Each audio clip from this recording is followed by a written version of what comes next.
Good morning. On behalf of the students, faculty, and staff of East Georgia State College, welcome to our Fall 2015 Commencement.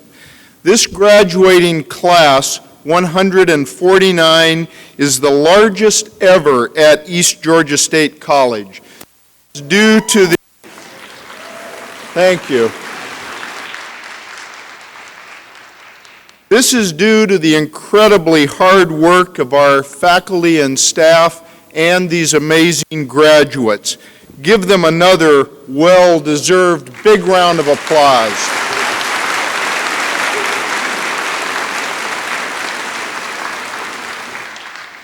Today's ceremony is being recorded, so each graduate will be able to share it with family and friends. Now, please remain standing as Mr. Gilbert Westbury, Minister of Music at First Baptist Church of Swainsboro and music instructor for East Georgia State College, sings God Bless America. Mr. Westbury will then deliver our invocation. When I get to the refrain, if you know those words, feel free to sing along.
Our Heavenly Father, you are the creator of all good things. You created our wonderful and intricate world.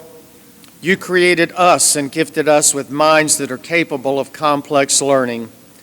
You created this beautiful day, a day that is much like any other. The sun rises, the wind blows. People are born, they laugh, they cry, they die.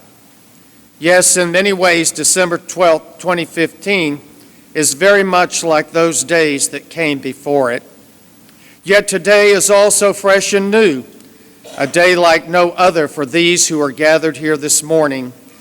This long-awaited day is a day of celebration, a day of graduation, a day of completion, a day of passage, a day of new beginnings filled with new opportunities. Father, I thank you for these students who seized the opportunity for higher education, who rose to the challenge and who have successfully completed this portion of their academic journey. They have shown determination, strength, diligence, and sacrifice.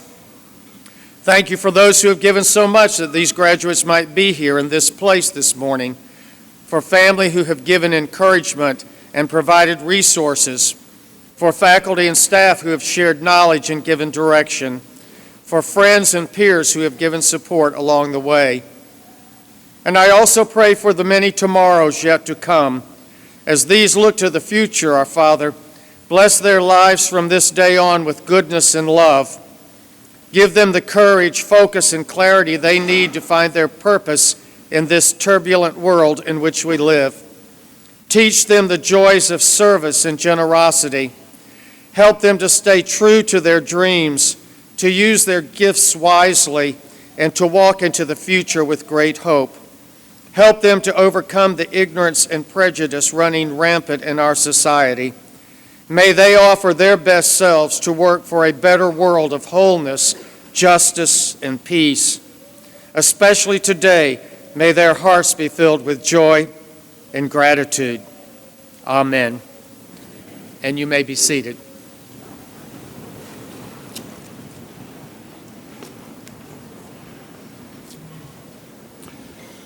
Thank you, Mr. Westbury. We hope you've all enjoyed the music this morning provided by our pianist, Susan Westbury, and our brass quartet composed of Bill Sasser, Jonathan Scott, Charles Lawrence, and Robert Agress. We are honored to have such talent in our East Georgia State College community and deeply appreciate their contribution to our commencement ceremony. In addition, our student marshal, Maggie London Bell, and our student ushers are listed on the last page of your program. Thank you to them as well for participating in this commencement and making today memorable for all of our graduates and their supporters. Please join me in thanking all of these musicians and students with a warm round of applause.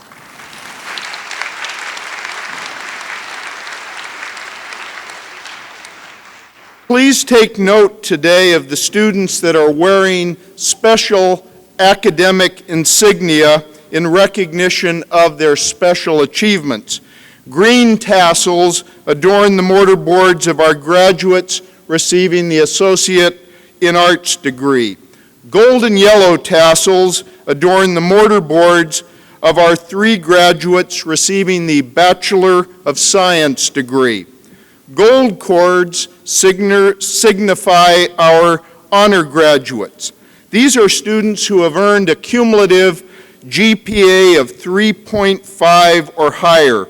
Cum laude graduates, 3.5 or higher. Magna cum laude, 3.8 or higher. And summa cum laude, 3.9 or higher. Medallions are also worn by our G2 squared graduates. That's get to graduation in 2 years. These medallions signify completion of the associate degree in that time period.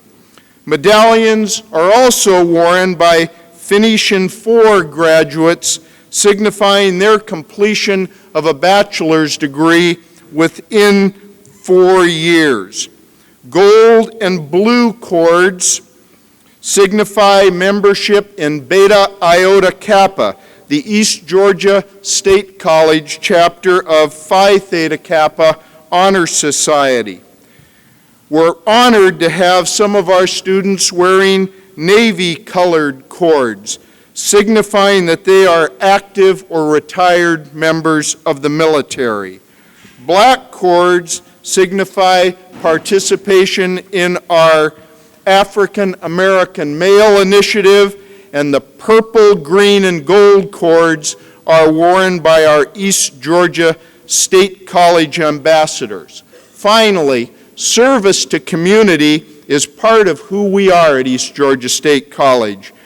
Students receiving the Service Seal of Distinction volunteered and acted as models for building a culture of service and encouraging others to serve in our community. Now, as we begin this morning's ceremony, I want to take a moment to recognize 2 of our colleagues who have retired. Dr. Bob Brown, who has served the college since 2002, and Dr. Glenn Strocker, who has served since 1992. Both of these gentlemen are treasured colleagues who love to work with students and help them achieve. Both are scholars who are widely recognized for cutting-edge research in their own discipline. Dr. Bob Brown, Bob, would you please stand, is retiring after 14 years of teaching mathematics. He will now be Emeritus Dean of the School of Mathematics and Science and Professor Emeritus of Mathematics. Dr. Brown loves to help students achieve a real understanding of math and how it underpins the technologies that shape our lives. Bob grew up nearby in Lyons, Georgia, and he's a triple yellow jacket, having earned his bachelor's, master's, and PhD in electrical engineering from Georgia Tech. He spent 31 years in research and development at Bell Labs. He managed large projects, including Telstar 302, which was launched on the first mission of Space Shuttle Discovery. He's now Professor of Math and Dean of the School of Math and Natural Science, and under his leadership, the college successfully initiated its first bachelor's program in biology. Please join me in thanking Bob and his wife, Martha, who's with us today. Please stand, Martha, for their many years of service to this college.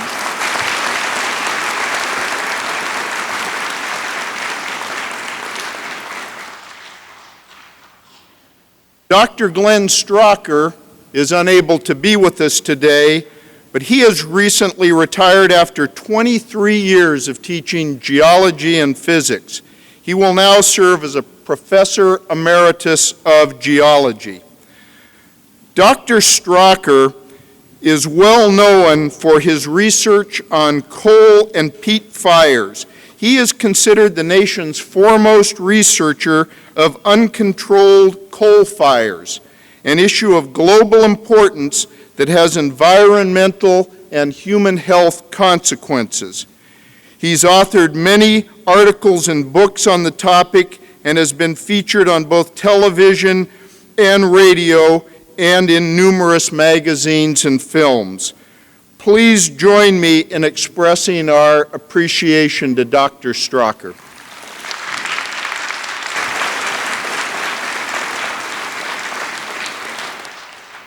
Now, graduates, few days take on as much significance as this special day in your lives. As we begin this really momentous ceremony, take a minute and take a deep breath and enjoy the moment because you earned it. Quickly think back and recall a special moment of learning that you enjoyed at East Georgia State College, and don't ever forget that moment. Smile, commit it to memory. Silently commit some time today to say thank you to the many people that helped you achieve what's being recognized today. And tonight, at the end of the day, dream in vivid colors about the exciting future that's awaiting you because of your hard work over the last 2 years. Now, families and supporters of these graduates, I want you to think about the fact that earning a college degree in the United States is really difficult and extraordinary. Right now, only about 1/3 of adults in the United States have earned a college degree. As you participate in this ceremony, you deserve to take great pride in the fact that your graduate is today entering that Academy of Scholars. Now, at practice yesterday, the graduates and I discussed that today's ceremony is an initiation into that Academy of Scholars. It's a solemn occasion where we show these amazing students our respect, and it's worthy of the type of decorum and order that we're showing them right now as I speak. Now, it's got lots of long-standing traditions, this ceremony. There's robes, multicolored hoods and hats with tassels, medallions, we've got a gonfalon and a mace. These traditions, they're all important because they demonstrate respect for these students and for their accomplishments. Now, it's my great pleasure to introduce our alumni speaker to you, Dr. Jim Wedenkamp. Dr. Wedenkamp is one of our own. He graduated with his associate's degree from East Georgia in 1988. He went on to earn his bachelor's and his master's degrees in biology from Georgia Southern, and then his PhD in entomology from Louisiana State University. He's a proud veteran.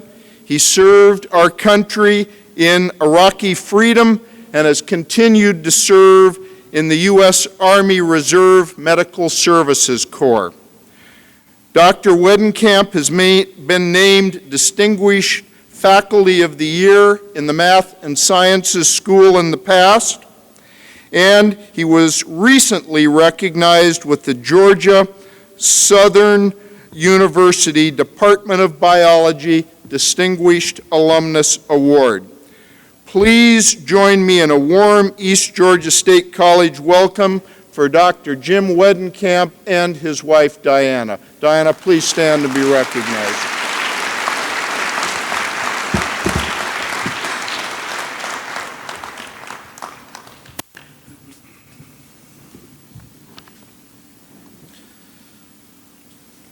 President Bomer, East Georgia faculty and staff, students, parents, and friends. It is a great privilege and honor for me to be here with you today to celebrate the ceremony. This is my favorite time of the academic year. There is so much hope and anticipation in the air. Graduates, your families are extremely proud of you, as we all are. You can't imagine the sense of relief that they are experiencing right now. I know I felt the same way when my son graduated college. Now would be a great time to ask for money. When I was initially asked to speak at today's ceremony regarding the role this college has played in my own life, I immediately thought of all the faculty and staff that helped and guided me during my time here as a student. The instructors were the most enthusiastic teachers I've ever had the privilege of meeting. Their dedication was instrumental in shaping my future. People like former East Georgia College President Dr. Willie Gunn and Dr. Ashcroft, who was dean when I was here. Dr. Ashcroft later went on to become the third president of East Georgia College. I remember Vice President Benny Brinson. These people provided extraordinary examples of leadership for all students to follow. I remember Dr. William Donaldson. He taught chemistry. It was in his class that I first learned to use a computer. And just to show you how long ago this was, in order to use the computer, we had to go to the library and check out a boot disk. Okay?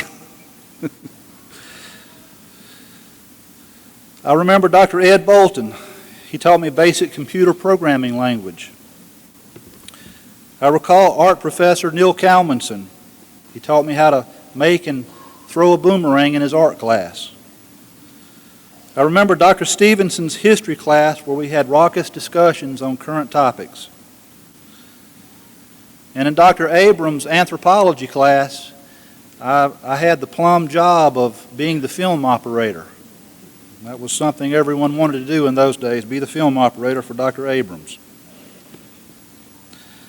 I also remember in Mr. Coney's PE class in badminton, I won the badminton championship, but I almost failed the class when I neglected to study the rule book for the final exam. Badminton was the lowest grade I made in college. There are so many other people that went above and beyond that I should apologize now for not mentioning them all. I graduated from Emmanuel County Institute in Twin City in 1985 and enrolled at then ECJC, Emmanuel County Junior College.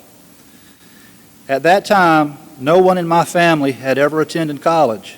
I was the first. I began my college career as a part-time night student. I worked full-time during the day at a local assembly plant called Automatic Sprinkler. It's out here on Meadow Lake Parkway. I assembled sewer mains all day, and each night I came to class after my shift was over, dressed in my work uniform and greasy from head to toe. What a sight I must have been. Later that semester, on my very first examination in my biology class, I made a 34. Any of my current students have probably heard this story before, but I'm going to repeat it. My first thought was, oh well, at least I gave college a shot. Even though I failed on that first exam, I never gave up. If anything, I was persistent. But something else happened during that first semester biology class that was pivotal in my life. Someone showed confidence in my academic potential and encouraged me to persevere. That person was Professor Marvin Baker. In 1973, Professor Baker became a founding faculty member at ECJC, and he retired in 1999 from East Georgia College. In 2013, Marvin passed away after an extended battle with Parkinson's disease. He was a dear friend of mine and someone I will always remember. Folks, he never gave up on me. Maybe he saw something in me that I did not see. He was a different sort of fellow, and he was the most intelligent person I've ever met. He wore these small, rounded spectacles that reminded me of John Lennon. He taught using the Socratic method, which is basically a teaching method based on asking and answering questions to stimulate thought and to illuminate ideas. It was at this crossroads during my education that he cultivated my emerging interest in science.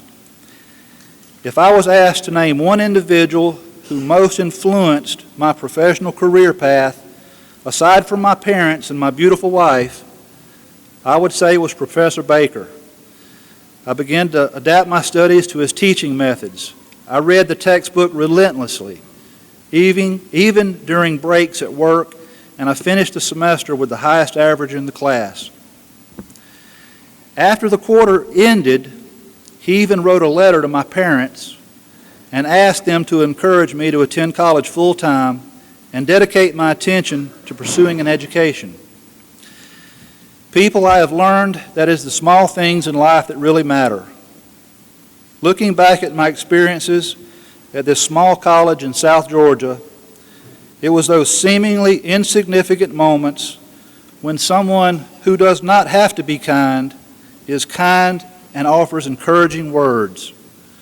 That really made an impact on me as a student. I would like to share a quote with you by Pope Francis that I believe encapsulates my experiences as a student so long ago. He said, and I quote, "Remember the little things, the gestures that often go overlooked. Love is in the little things."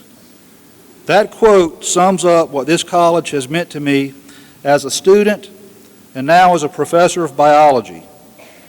For me personally, I know that encouraging success in our students is one of the most important things we can do as instructors. Small gestures of encouragement and caring can mean the difference in a student's success or failure. The consideration and humanity of one remarkable man made a tremendous impact on my life. So how can we summarize Marvin Baker's legacy? Where do you think it is best to plant a young tree? A clearing in an old-growth forest or an open field? Ecologists tell us that a young tree grows better when it is planted in an area with older trees. The reason, it seems, is that the roots of the young trees are able to follow the pathway created by former trees and implant themselves more deeply. Over time, the roots of many trees may actually graft themselves, creating an intricate, interdependent foundation hidden under the ground. In this way, stronger trees share resources with weaker ones so that the whole forest becomes healthier. That's Marvin Baker's legacy. So graduates, there's one thing I'd like for you to remember when you leave this auditorium today. Please remember that seemingly insignificant acts of kindness and encouragement can have a tremendous impact on someone's life. May God bless each of you, and may God bless this great country we call home. Thank you.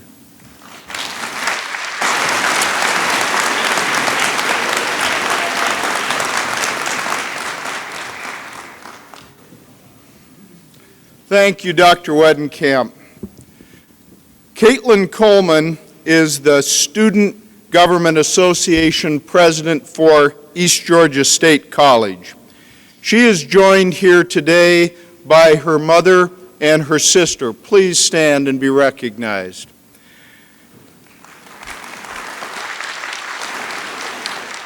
Caitlin is from Kite, Georgia, and is now in her second year at East Georgia State College.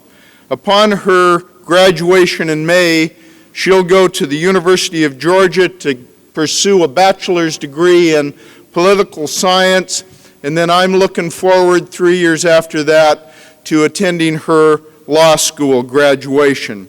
Caitlin Coleman, one of our many amazing students, will now deliver remarks on behalf of our students. Caitlin?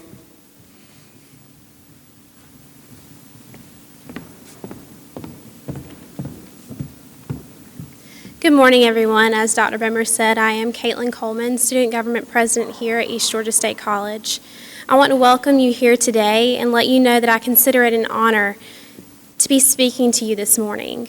Since the day I started my journey here, I began to realize what a gem and integral part of our community East Georgia State College is. It's a starting point for students who are not quite ready for a large-scale environment of a university, and it's a launching pad for the non-traditional student who has decided to change the course of their future by taking a step towards higher education. I think each student at EGSC and every graduate here would have to agree that the intimacy of a small classroom environment, which enables you to make personal connections with the professors here at East Georgia, sets it apart from other institutions. As I look out into the group of graduates here today, I know each of your family members are so proud of you in this moment. You have all worked extremely hard to make this accomplishment possible. Each of you should know, in the words of the great Dr. Seuss, that today is your day. You're off to great places, you're off and away. While this quote has been cited at countless graduations over the years, I think Dr. Seuss's words ring true every time they are read. Today is your day, and you will go on to great, new, and exciting places. It might be on to a bigger university, or it might be going out into the workforce. Wherever you go, know that you have been given the tools to conquer whatever task you face. Actor Hugh Lowry once said, "It's a terrible thing, I think, in life to wait until you are ready." I have this feeling now that actually no one is ever ready to do anything. There is almost no such thing as ready. There's only now. And you may as well do it now. Generally speaking, now is as good a time as any. You've taken every step to be ready for what the world throws at you. You may feel nervous or leery of what the future might bring, but know that you can and will reach your goals with determination. Now is as good a time as any. We all at some point may not feel ready to rise to the challenge, but do it anyway. You can do it, and today you show that you have reached a very important goal, achieving a degree that no one can ever take away from you. I hope this day is filled with joy for each and every graduate here, as well as everyone that has come to support you. I want to again express my gratitude for being asked to speak to all of you today. And again, welcome to East Georgia State College.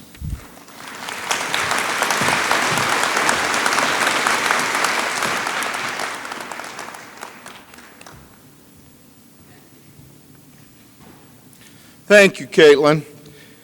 East Georgia State College is privileged to have Dr. Lee Cheek as this morning's commencement speaker. Perhaps the most important thing I can say that speaks volumes. Dr. Cheek is Dean of the Social Sciences School and Professor of Political Science and History at East Georgia State College. He received his bachelor's degree from Western Carolina University, his master's in divinity from Duke, his master's in public administration from Western Carolina University, and his PhD from the Catholic University of America. Prior to joining us at East Georgia State College, Dean Cheek had a long and distinguished academic career. He served as Dean of the School of Social Sciences at the University of North Georgia, Associate Vice President for Academic Affairs at Athens State University in Alabama, Vice President for College Advancement and Professor of Political Science at Bruton Parker College. During his career, Dr. Cheek has often been recognized for his teaching excellence.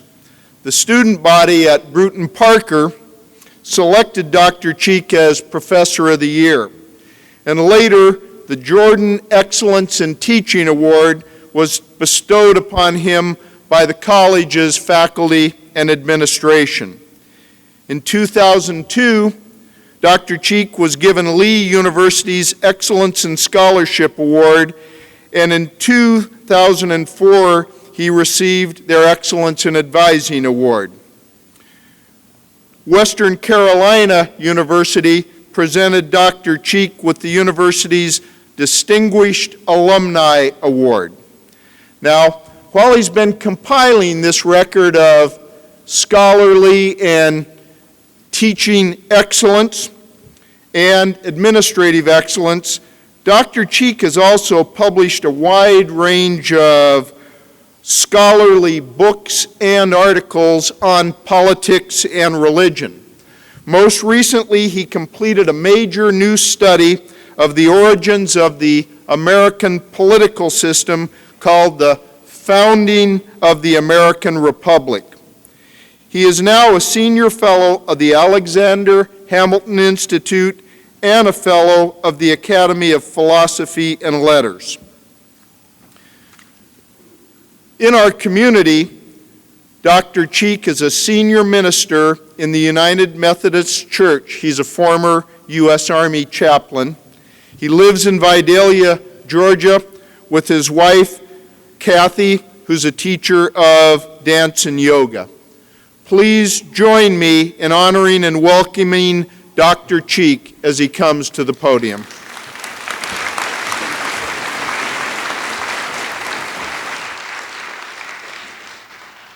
Thank you very much, ladies and gentlemen, and I hope my commencement address lives up to Dr. Bomer's very erudite and thoughtful presentation. Thank you, student body.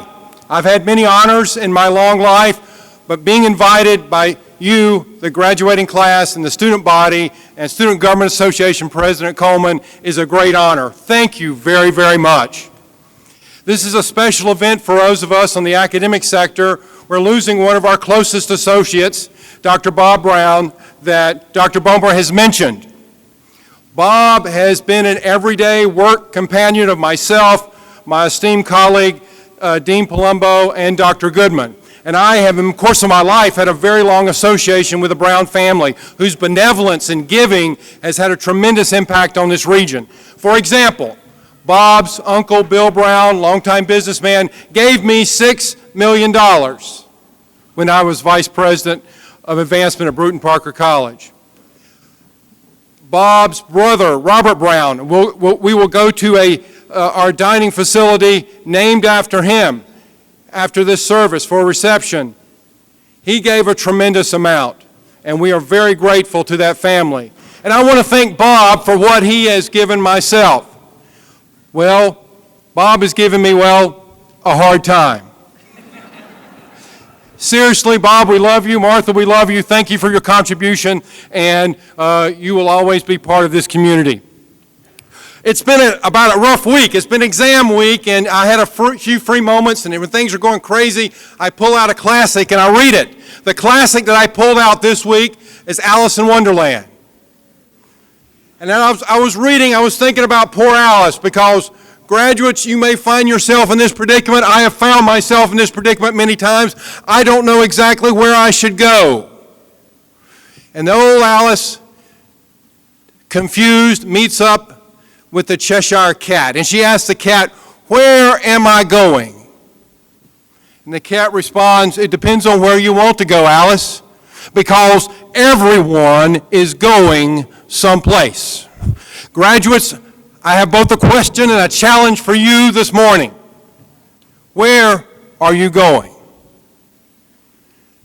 I have a few guides that I hope will bring you some comfort and direction in that regard, because we, as your faculty, friends and mentors, staff, administration, and your families represented here, we want you to live a long, happy, productive life, to change the world around you. And much of that will be premised upon traveling on that productive road. And this morning we're going to talk about some guides on that road. Robert Frost, the great American poet, in his great poem, The Road Not Taken, also probably one of the most misinterpreted poems of the 20th century, talks about taking the road in life that may not be the easiest one. In fact, to quote from the great poem, "I shall be telling this with a sigh, somewhere ages and ages hence, two roads diverged in a wood, and I took the one less traveled by. And that made all the difference." Our mission here is to encourage you today to travel down that life where you can have a productive influence on the world, that you can make the world a better place. You will come to those challenges in your life. Some of you have already been down some of those roads. All the great religions known to humanity urge us, amidst the confusion, the chaos of the world, to travel down that productive road. For example, in the Hebrew Bible, in the Psalms, there are two roads, the road of life and the road of death. Travel down the road of life, even when it is sometimes the most difficult, the most challenging, the most bewildering. Take that path. The Holy Book of Islam, the Quran, talks about take the steep path in life. Take the path that you can help others. Take the path that you can have a positive influence on the world. You can help those who can't help themselves. Do not take the easy path. And then the Gospel of Luke. For Christians, Jesus comes to a crossroads where he can travel south and avoid what is going to happen at the end of his life, or he can travel north to his certain death. And we know which road he traveled. He took the path of greatest resistance. So, ladies and gentlemen, I have 4 quick guides for you. As a longtime speaker, I realize that the best speeches are usually most direct, short, and without too many extra items thrown in. First guide. Desirable means do not always lead to deserving ends. You've got more advantages than any other graduating class before. I don't mean that you personally have all those, but you have advantages. For example, the communication scholars, the technology scholars tell us that we have in the world today 4.9 billion electronic devices that can talk to each other. This is growing at a rate of 30% every 4 years. You have the capability to communicate, to reach out, unlike any generation will ever have before. But unless we use that insight, unless you use those gifts to go out and make a positive influence on the world, they are literally worthless. Unless you use the gifts that are available to you and will be available to you long after I've retreated to the Methodist home, they are useless. the great American writer, Henry David Thoreau, of whom we have one of the world's best known articulate scholars on Thoreau, my good friend Dr. Brazier. Thoreau was asked, would he like to have a telegraph connected to his house? He had become a great writer. Would you like to have the telegraph in your house so you can communicate to the world? And he said, no, not really. I don't really want to talk to those people. What good is communication? What good is technology if husbands don't talk to wives, parents don't talk to their children, grandparents don't talk to their children and grandchildren and those in their community? It is literally of no use.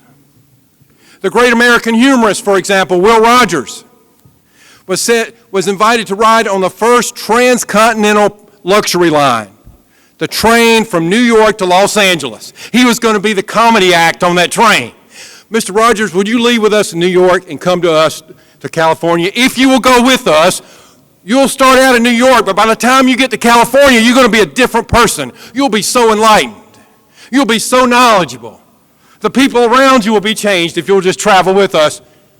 Will Rogers said, are you crazy? I'll be the same rough customer when we land and end our train ride in California as I was in New York. Technology itself was not going to transform him. We have great advantages that we have never had before that you will experience even more than elderly people like myself have experienced. You can travel. You can go places where we've never gone before. We could leave right now, all of us, graduates, you and me. We might even bring Dr. Bowman with us if he has best behavior. We could go to Paris. It's a great city. Well, they have the great great environmental conference right now. We could get on a plane. We could go to Atlanta. We could be in Paris by the evening. Have some chocolates and some non-alcoholic wine there by the river. Our bags may end up in Tokyo.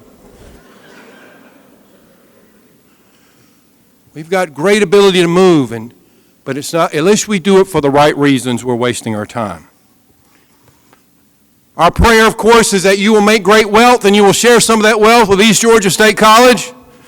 Ms. Gilmer would agree with me. We are about to experience in America the greatest transfer of wealth that the world has ever seen. 72 million baby boomers who are going to inherit $8.4 trillion by 2030. That's a lot of cash. Unless that cash is used for the right reason, unless that's put on the right road to a productive life, to making this a better society, we might as well just burn all of it. Desirable means do not always lead to deserving ends. Next guide. The wrong roads inevitably lead to the wrong place. Wrong roads always lead to the wrong place. Shortcuts have become a way of life in American society. Some of you have tried some. We've all tried them. Make the tough choices. Live the good life. Take on the challenges. Early this semester, I was in the bookstore, and a guy came up to me. I'm a political scientist. I teach Political Science 1101. Every one of you have taken that class. Every one of you passed it. Praise the Lord. There's a guy in the bookstore with an American government textbook. He comes up to me and says, Cheek, I heard you're the oldest guy here teaching American government. You've taught this, or somebody told me you taught this for 30 years. I said, that's right. And he said, look at this book. It's already highlighted. I won't have to read the textbook. I opened up the textbook, looked at the abbreviation of the name in the book. I had this students for a couple semesters in a row. I said, I guarantee you, if you follow this highlighting, you'll be repeating the class. Shortcuts always end up costing us. Many of you will go into the business world. Your challenge as a graduate of a liberal arts institution with broad knowledge in many areas is that when you're confronted with the great question, is it legal, to realize that that is in itself the wrong question. That's too simple, too easy. What you want to ask the question, is this moral? Does it make the world around me a better place? Because the wrong roads always lead to the wrong places. When I graduated from college at 21, I went immediately to work in Washington, D.C. in the U.S. House of Representatives as a legislative assistant, working for a member of Congress. I was from the backwoods of North Carolina. I didn't even own a suit.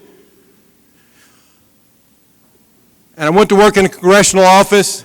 I had no money. 4 guys living in an apartment in the District of Columbia. I had no money. In fact, for lunch every day, I could not afford to eat in the congressional dining room. I couldn't go into town.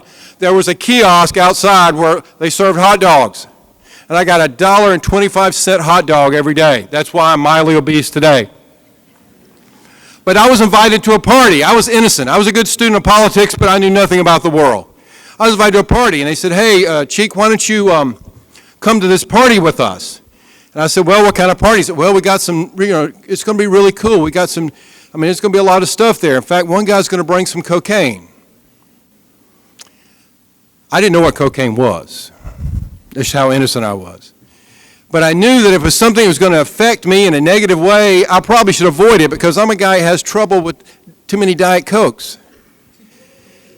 I didn't go to that party, and I'm not a great moral arbiter. I'm not a great source of restraint. But what happened within a few months is a number of congressional staff members were arrested. Some members of Congress were forced to resign. There was a cocaine scandal in the House of Representatives. It was a sad event and atypical. Most people in Congress, most congressional staff members work very hard.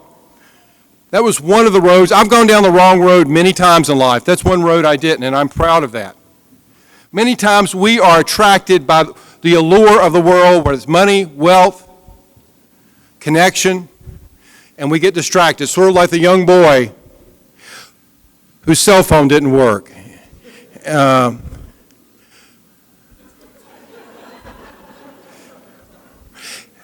he's chasing a butterfly. And he sees the world's most beautiful butterfly. And it was killed by his cell phone. No. He chases that butterfly. It's beautiful. It's the most ornate creature he's ever seen. He grabs the butterfly, holds it, captures it. It's his forever. And in doing so, he's killed the butterfly. If we travel down that wrong road, that road of distraction that keeps us from living a purposeful, dynamic, caring life, then we have failed. Next goal. Next lesson. Setting goals is easier than reaching them. Some years ago when I was dean at the University of North Georgia, a high school class of Habersham County asked me to speak to their annual meeting. It was a class of 1950. And I started doing a little research on that class, and I realized that the class, I looked at the American, the educational surveys of 1950, that the teachers complained most. Think about what they might have complained most about in 1950 in an American high school. Skipping class. We don't have that problem, of course, at East Georgia State College, so I won't belabor it. Chewing gum.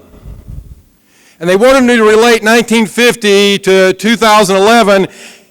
2011 is a different story. Terrorism in schools. Gun violence. And I had to admit to them that we lived in a different world and that the world had changed. Even though we had had more educational goals as a society and as educators than ever before. Set realistic goals. Restrain yourself. Try to think of what is ultimately most important for you and your family. Many years ago when I was in the Army, I had to go on a treadmill. They have something called a profile. I'm sure Dr. Redenkamp has never been on that, but it's when you're slightly overweight. And so on this treadmill, they measure you over a period of time. Some of you had heart issues, you know what I'm talking about. When I got on this treadmill, I thought I was a young officer. I could do anything I wanted. I got on this treadmill. After about 10 minutes, I realized I was sweating profusely. I was about to pass out. I was having dreams, speaking in tongues. I don't know what I was doing. I was having a bad all-around experience. And the nurse said, "Do you want the treadmill to stop?" I said, "Praise the Lord." I realized at that point, as a young professional, that my life was a lot like that treadmill. It was going faster and faster, and I was going nowhere. In fact, I was even getting behind.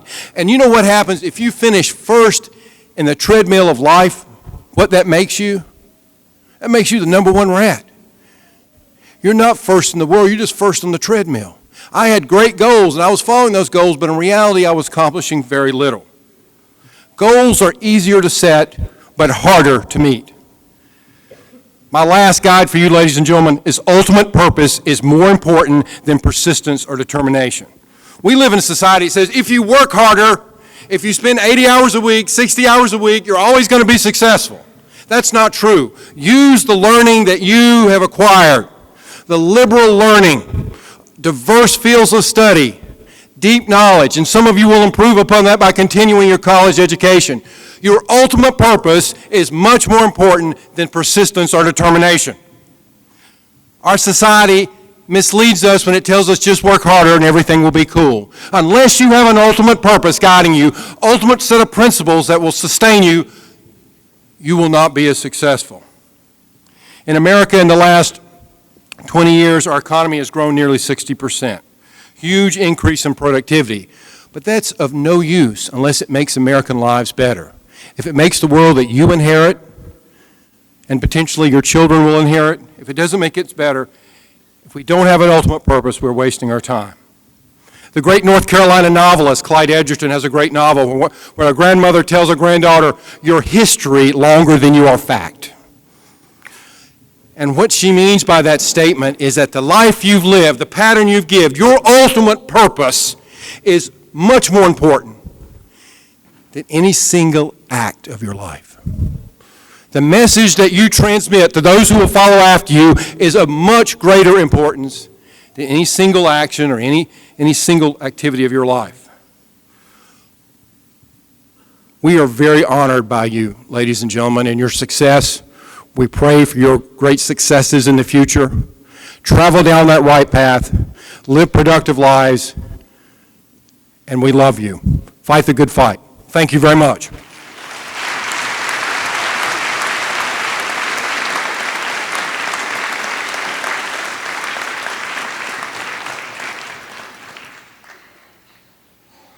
Thank you, Dr. Cheek.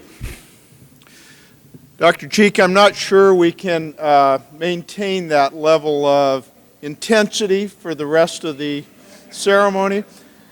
You're old enough to remember the Johnny Carson show, and I remember a time, all of you probably remember this who are sitting in the stands, when there was a particularly good musical act and George Gobel came onto the stage and he said, did you ever feel like the whole world was a tuxedo and you were a pair of brown shoes? I'm sort of feeling like the brown shoes right now. Thank you very much. We appreciate it. Students, in a moment we're going to award the diplomas. Parents, family members, and supporters, this is what you've all come here to witness. Your son, your daughter, your spouse, your parent, your relative, your friend walking across the stage with that treasured diploma in hand. Now, it's East Georgia State College's tradition to call out each graduate's name individually and give them the well-deserved opportunity to walk across this stage and receive their diploma. It's a really joyous and proud occasion, and as I told you earlier, it's one that requires us all to exhibit the appropriate respect for these amazing students so they all have that well-deserved moment in the sun. So on behalf of the graduates and the college, I'm going to ask you to join me in giving that respect to each of these students. Let's all agree right now that we're not going to use noisemakers, whistles, shouts while these students walk across the stage. Let's wait to celebrate loudly until all the names have been read. And trust me, I've talked with the graduates about this already, and there's going to be an appropriate time for an appropriate level of raucous celebration. So please join me in showing the respect for each of these graduates that they deserve. Dr. Goodman, could you join me at the podium?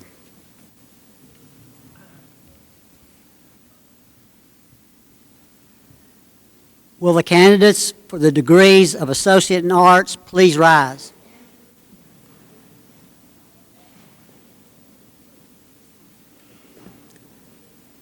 President Bomer, these candidates have completed all the coursework required for their degree and have been approved by the faculty.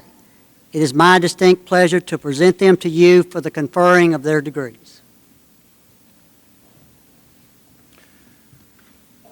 By the authority vested in me by the Chancellor and the Board of Regents of the University System of Georgia, I now confer upon you the associate degree with all the rights, privileges, and responsibilities appertaining thereunto. Graduates, please come forward and receive your diploma.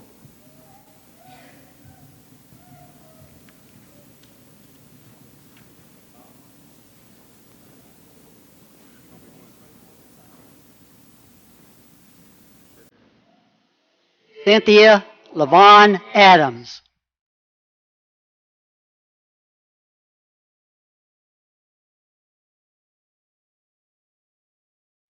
Morgan Lee Allen.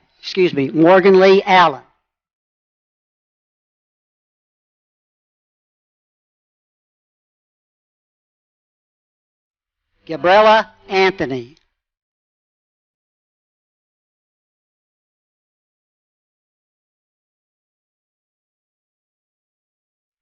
Deasia Kiera Baker.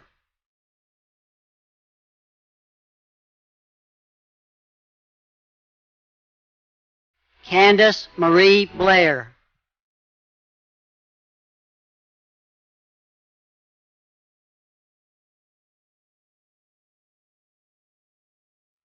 Justin Devontae Boatwright.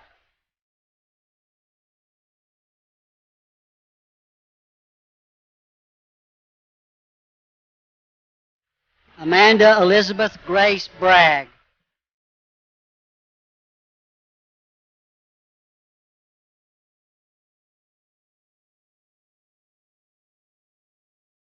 Jasmine Victoria Bruton.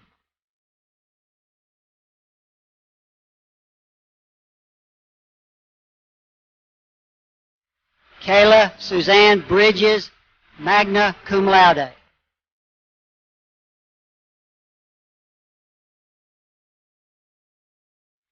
Chaz Lamar Britton.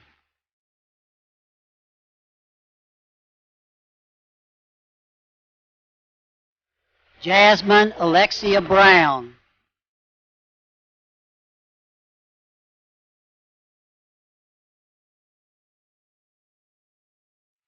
Tamarin Cherie Birkins.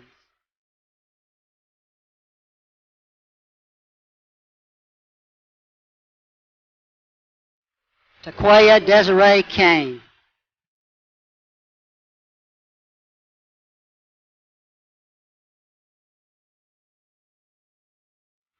Donovan Zachary Carpenter.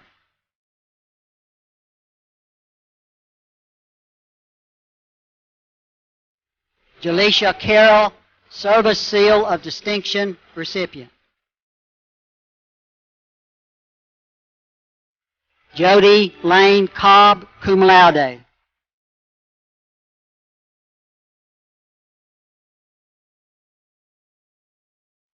Jamal Rashad Cummings.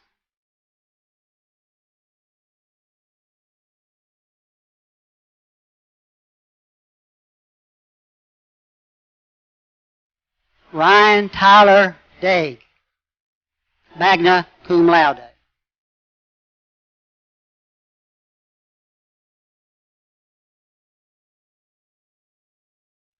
Mamie Pearl Davis.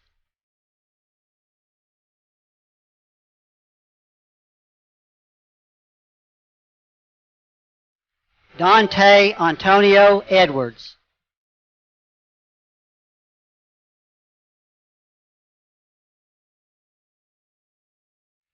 Joel David Elder.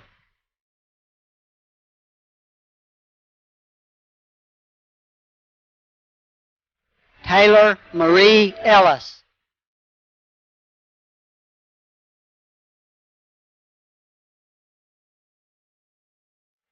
Christopher Flores.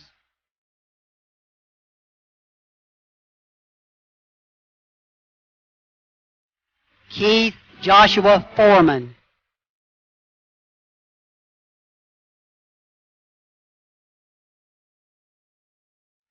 Terrence Bernard Glenn II.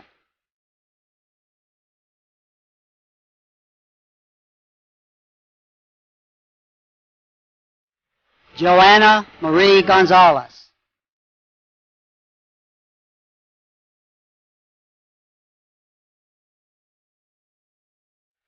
James Tyler Good.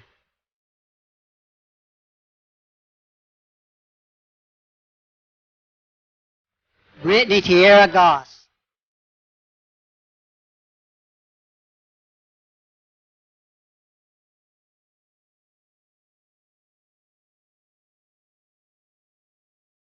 Kemotion Kiani Hayton.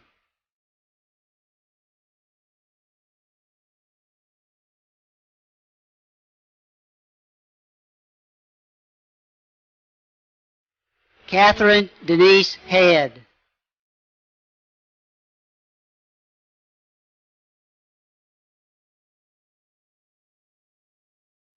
Kimberly Bell Heath.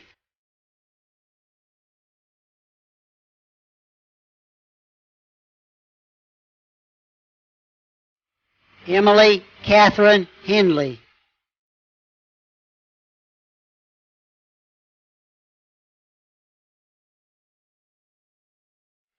Justin Marshall Holland, summa cum laude.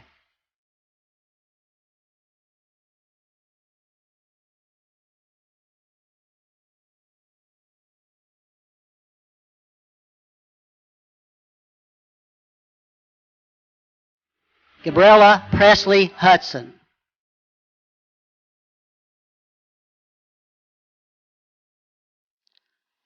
Margaret Lee Hutchison.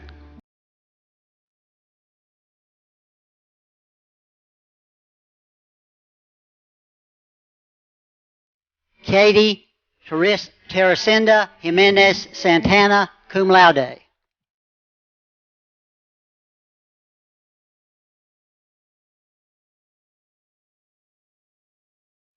Christopher Johnson.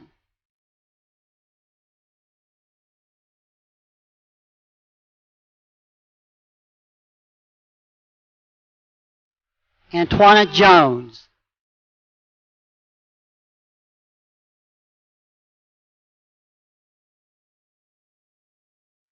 Harina Bender Cassetti, Service Seal of Distinction recipient.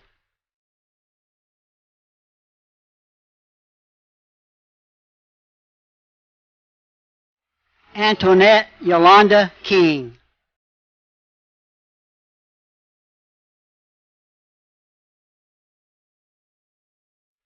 Damon Owen Knighton, summa cum laude.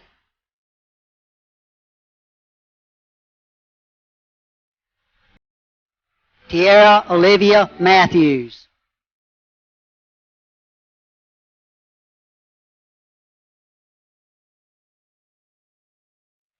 Jordan Everett McCormick.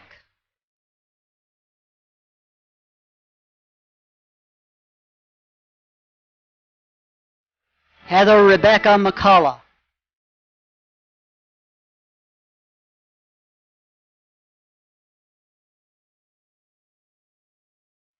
Faith McGee.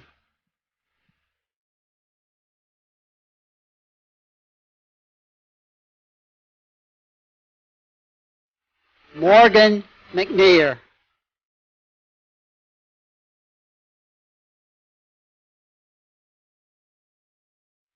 Tarika Jamia McCrae.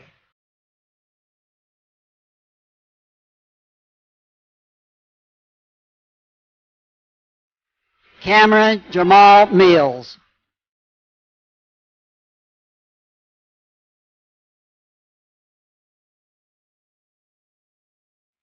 Rebecca Lauren Mock, summa cum laude.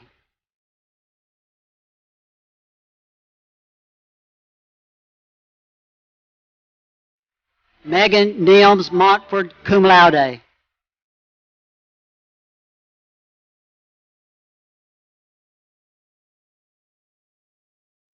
Kayla Brooke Odom.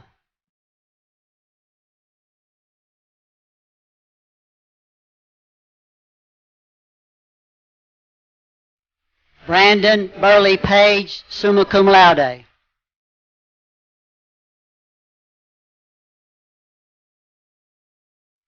Arpil Kumar Patel.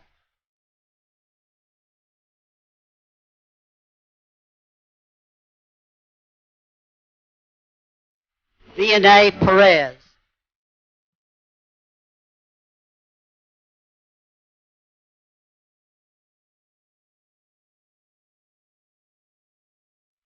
Heather Gabrielle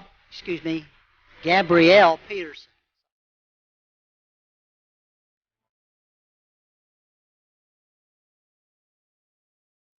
Maya Unique Phillips.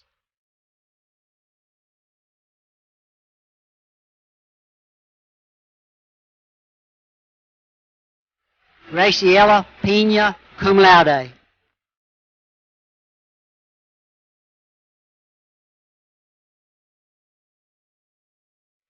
Robert Joseph Poole.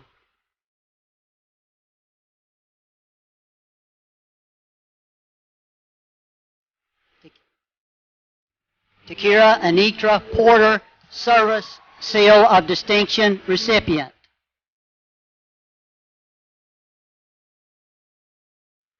Kristen Hillary Powell.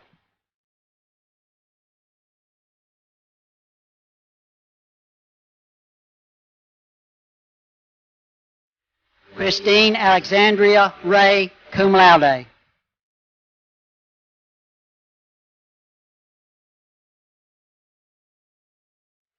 Ronisha Deshelle Rhodes.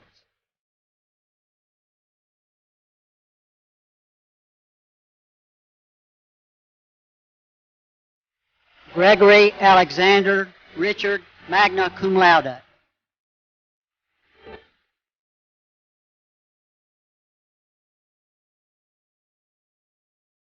Hassaray Abigail Rodriguez.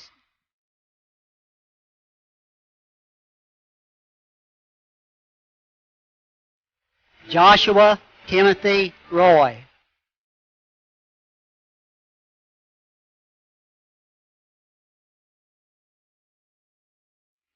Anisha Saucito.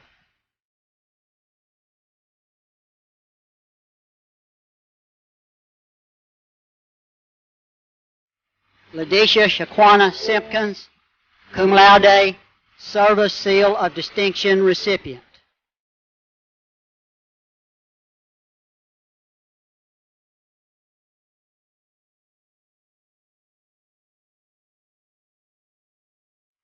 Caitlin Abby Smith, cum laude.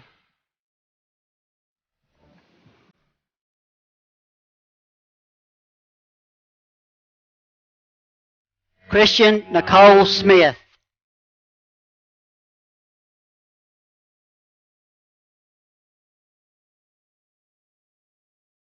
Danielle Treshawn Smith.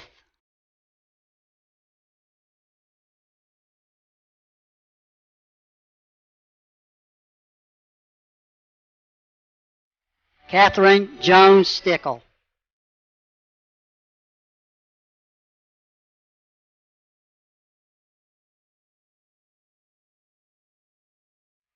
Blake Meldon Stone, magna cum laude.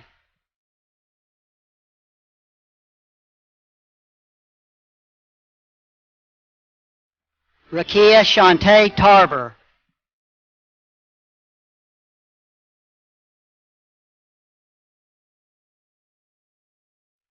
Ashley Anesha Taylor.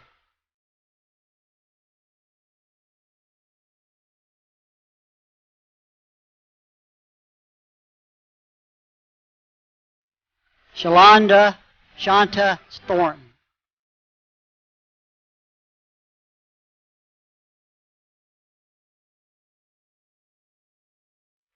Whitney Lynn Tucker.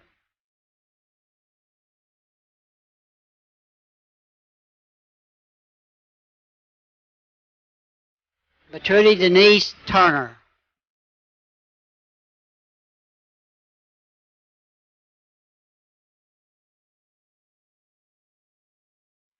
Edwin Jose Velasquez.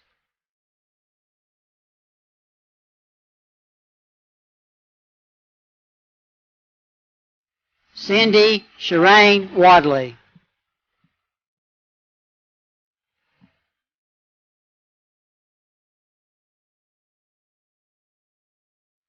Kimberlyn Ware.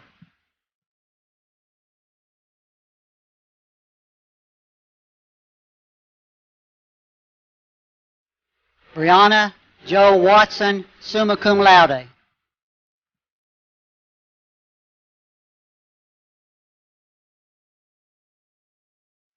Tamara Janae White.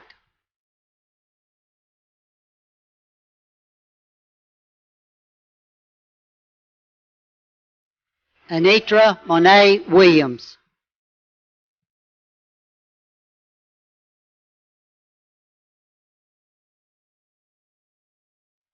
Douglas Griffin Williams.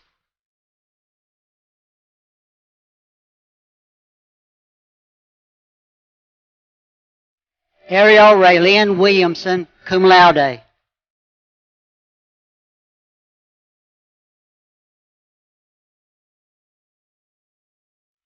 Faith LaJoy Williamson, cum laude.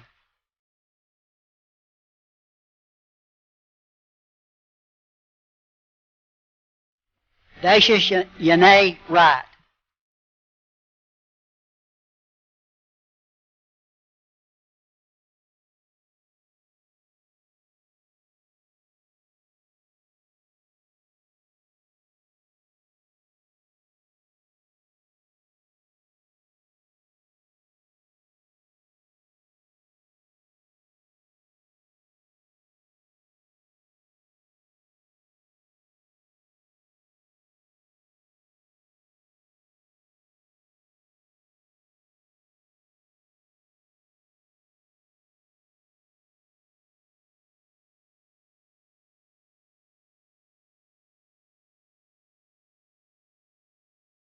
Will the candidates for the degree of Bachelor's of Science in Biology please rise? President Bomer, these candidates have completed all the coursework required for their degree and have been approved by the faculty. It is my distinct pleasure to present these students to you for the conferring of their BS degree. By the authority vested in me by the Chancellor and the Board of Regents of the University System of Georgia, I confer upon you the Bachelor of Science degree with all the rights, privileges, and responsibilities appertaining thereunto. Graduates, please come forward and receive your diploma.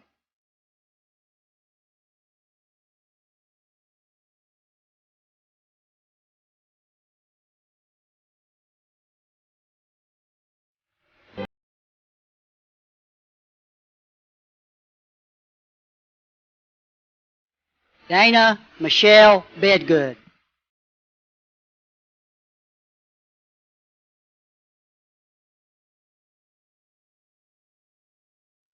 Hunter Evans Gay.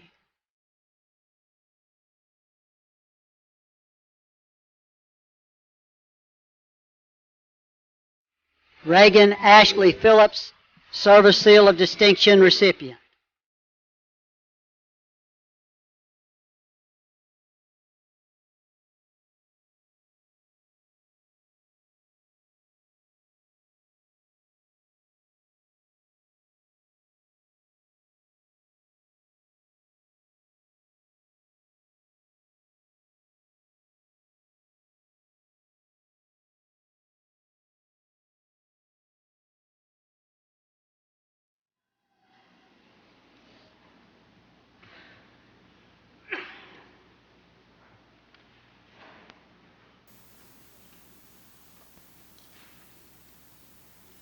Will all of our graduates, associate's degree and bachelor's degree, please rise?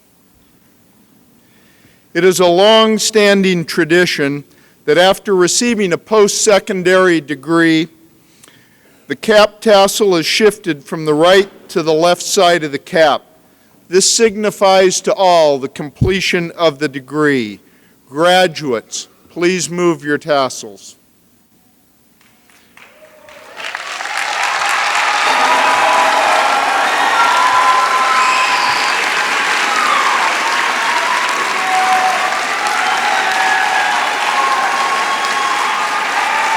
Ladies and gentlemen, family and friends, I present to you the fall 2015 graduating class of East Georgia State College. Graduates, turn up.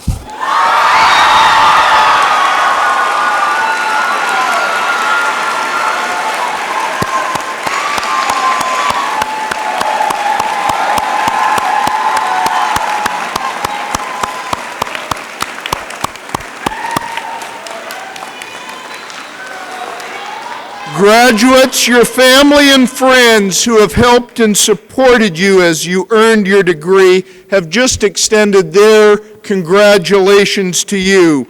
It is now fitting that you recognize them for the support they have given you. Let's give them a hand.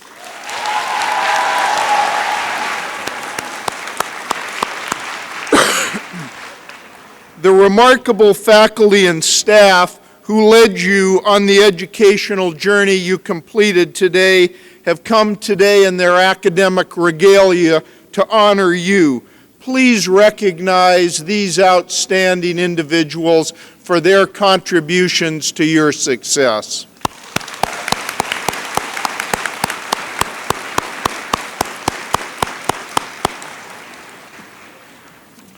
Following the singing of our alma mater and the recessional by all, please join us for a reception to honor the graduates. It is an East Georgia State College tradition that immediately following the ceremony, the faculty and staff will form a corridor outside this building as the graduates exit through the corridor and proceed to the Gene Anderson Morgan Student Center for the reception. Please follow the graduates across the street to the reception. Do all the good that you can, by all the means that you can, at all the times that you can, in all the places you can, in all the way that you can, to as many people as you can, as long as ever you can. John Wesley.